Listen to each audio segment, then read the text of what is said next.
Ang mga travel vlogs kadalasan yan opening cinematic shots.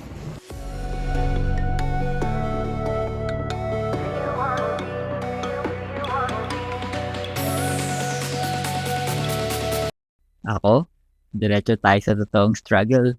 Kaya ko ba talaga mag-vlog in public nang hindi super awkward?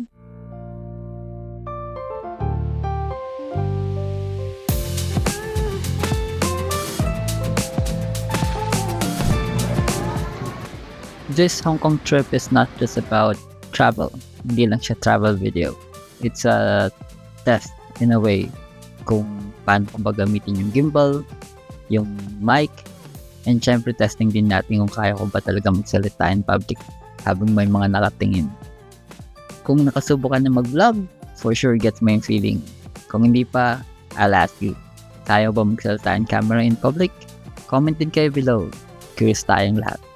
By the way, my YouTube channel from 30 subscribers is being revamped. So kung gusto mo makita ko hanggang saan ako dadalhin ng pinagagawa ko, subscribe now para masahin mo nga dito ka from the start.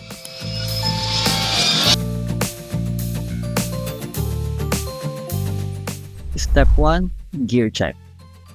Insta360 Flow 2 Pro, checked. iPhone 13 mini, check. DJI Mic Mini, check. DJI Osmo Action 4, check. Na-charge ba mga batteries? Sana.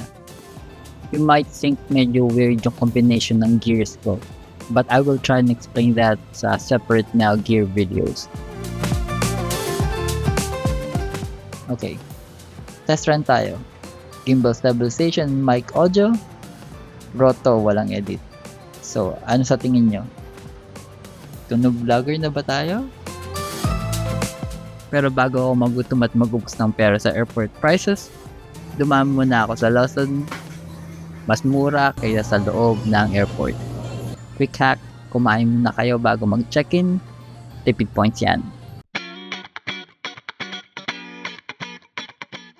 Immigration and security check tapos na, pero yung kaba, meron pa rin.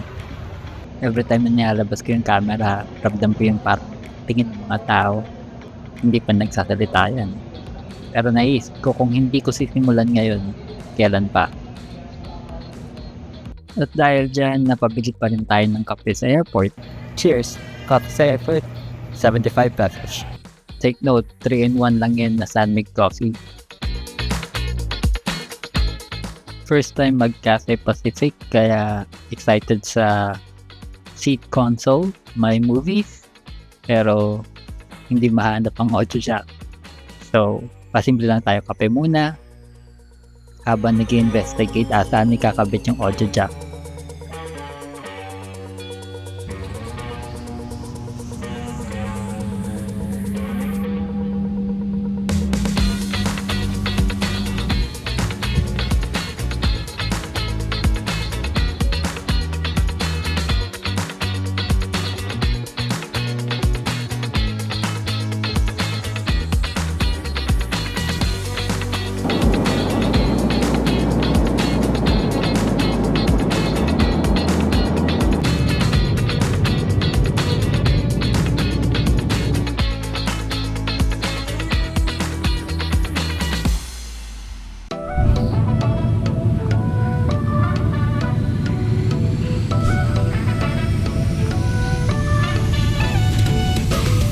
Food included, sarap.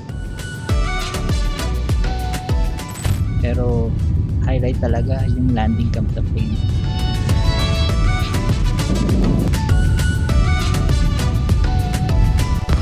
Pero yung actual landing medyo rough. Anyway, safe and sound naman.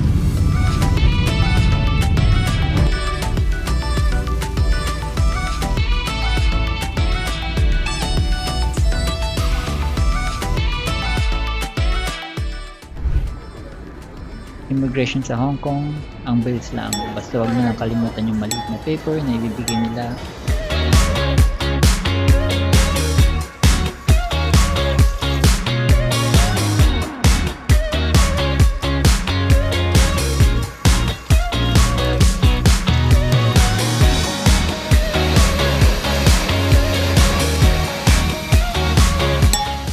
quick explore tayo sa HKIA or Hong Kong International Airport.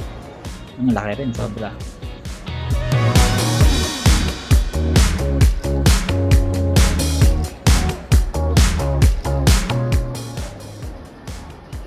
Pero syempre, yung totoong adventure natin, nasa labas na. Alam mo yung Evangelion? Para na-imagine ko, dyan nalabas yung Evangelion. So, ayun. Day 0 done. Gear tested. Michael K. Gimbal tested.